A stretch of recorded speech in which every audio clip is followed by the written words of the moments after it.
கோவை போத்தனூர் ரயில் நிலையம் 2ஆம் முனையமாக மாற்றும் பணிகளுக்கு ரூபாய் 100 கோடி ஒதுக்கீடு. தென்னக ரயில்வே பொது மேலாளர் ஆய்வு. கோவை போத்தனூர் ரயில் நிலையம் 2ஆம் முனையமாக தரம் உயர்த்தும் பணிகள் நடைபெற்று வருகிறது. பணிகள் நிறைவு அடைந்தவுடன் புதிய ரயில் சேவைகள் இங்கு இருந்து துவங்க உள்ளதாக தென்னக ரயில்வே பொது மேலாளர் RN சிங் தெரிவித்துள்ளார். அம்ருத் பாரத் திட்டத்தின் கீழ் கோவை போத்தனூர் ரயில் நிலையத்தில் ரூபாய் 24 கோடி மதிப்பீட்டில் மின் தூக்கிகள், நடைபாதைகள், வாகனம் நிறுத்துமிடம் உள்ளிட்ட மேம்பாட்டு பணிகள் நடைபெற்று வருகிறது. இப்பணிகளை தென்னக ரயில்வே பொது மேலாளர் RN சிங் ஆய்வு மேற்கொண்டார். இதுகுறித்து அவர் கூறும்போது, போத்தனூர் ரயில் நிலையம் 2வது முனையமாக தரம் உயர்த்தப்படுகிறது. அதற்காக ரூபாய் 100 கோடி நிதி ஒதுக்கீடு செய்யப்பட்டுள்ளது. 3 ஆண்டுகளில் இப்பணிகள் நிறைவடையும். 2ஆம் முனையமாக தரம் உயர்த்தப்பட்ட பின்னர் போத்தனூரில் இருந்து புதிய ரயில் சேவைகள் துவக்கப்படும் என தெரிவித்தார்.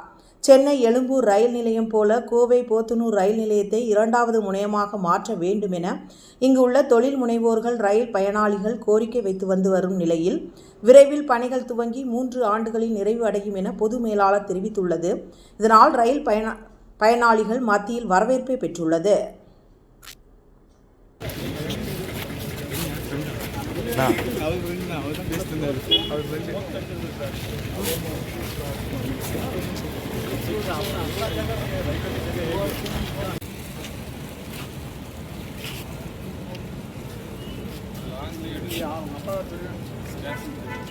டிரைவர் மாதம் இருந்தாரு.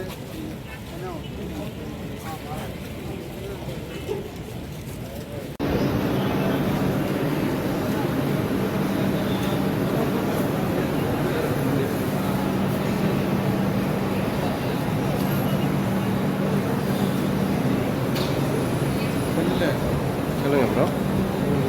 நல்ல படம்